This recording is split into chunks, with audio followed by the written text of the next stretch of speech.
You know, it smells funny up here tonight. Oh, it's you! Welcome back to the Masked Fan Attic. All my fellow creeps and weirdos and monsters and zombies. Say, speaking of zombies, you know, you don't normally associate zombies with carnivals. But in 1964, in a movie where, a crazy, evil, deranged, insane, stupid fortune teller threw some kind of acid in people's faces and then hypnotized them, not necessarily in that order, thereby turning them into zombies.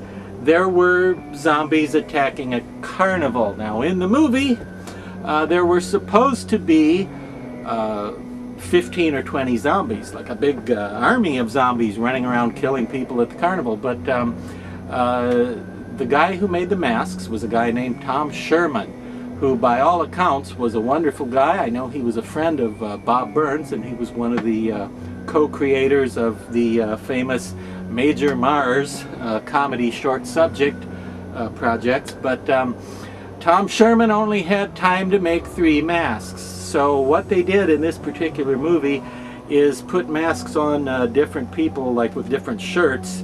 So you might see the same mask wearing a green shirt, and then they cut in another shot you'd see him wearing a red shirt, for example, or a striped shirt or whatever. And they would kind of keep their heads down so the hair on the masks shadowed the face to some extent anyway. So you kind of got the impression of there being a lot more masks than 3. But what movie am I talking about? Of course, it could only be The Incredibly Strange Creatures Who Stopped Living and Became Mixed Up Zombies. The movie was made in 1963, released in 1964, but it took a long time for anybody to think of doing a collector mask edition, and I have one right here. That's right. And I'm going to take the very expensive styrofoam wig head out of it here so that you can get a better look at this, which of course is simply an incredibly strange creature who stopped living and became a mixed up zombie. That's right. Now this particular incredibly strange creature who stopped living and became a mixed up zombie was sculpted by Darryl Vidari, a legendary mask sculptor whose style I personally liked an awful lot. He did wonderful masks, terrific quality. This thing is crazy thickness. It's like a tire here, okay? It's like a zombie belted radial, this thing. And this recreation of one of the incredibly strange creatures who stopped living and became a mixed up zombie is one of 4 in the universe. That's right. Only 3 others, 3 that look like this brown color, and then there is a 4th one that is green, like bright green, and wearing a hat, just to be silly. But so when I present this one to you, I'm not telling you, oh, go online and look for it and you can find one everywhere. Because that's unlikely, because there are only 2 others that look like this. And therefore I'm telling you this just because it's a cool thing, and I'm just sharing it as a little bit of monster history and mask history. Because you see there, right there, this is a pretty accurate rendition of one of the zombies. And you might think that having acid thrown in somebody's face would result in something more like burn scars and holes in the skin. So I don't know what kind of acid the evil witch fortune teller in the movie had, but somehow it was able to give people enormous, swollen, lumpy, lopsided features. And as far as the zombies being hypnotized, she wasn't really very good at her job, because as soon as they break out of the cage she keeps the zombies in, the first thing they do is, well, they don't so much obey her every command as they do kill her. So she wasn't really that good at her job, you know.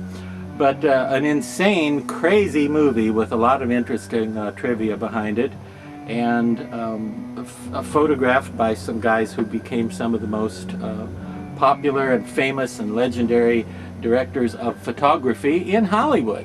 They kind of started out on this wacky movie, The Incredibly Strange Creatures Who Stopped Living and Became Mixed Up Zombies.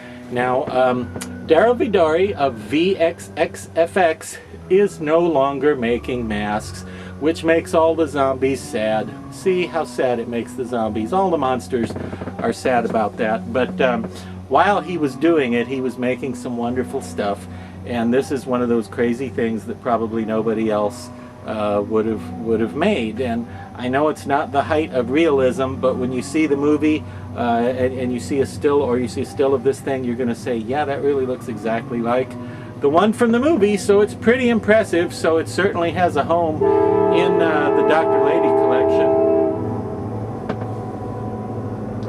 No, I didn't hear anything. You say you heard something? No, I don't notice anything out of the ordinary. No, not at all. Where were we? Let's just proceed as though everything were fine. Everything were normal.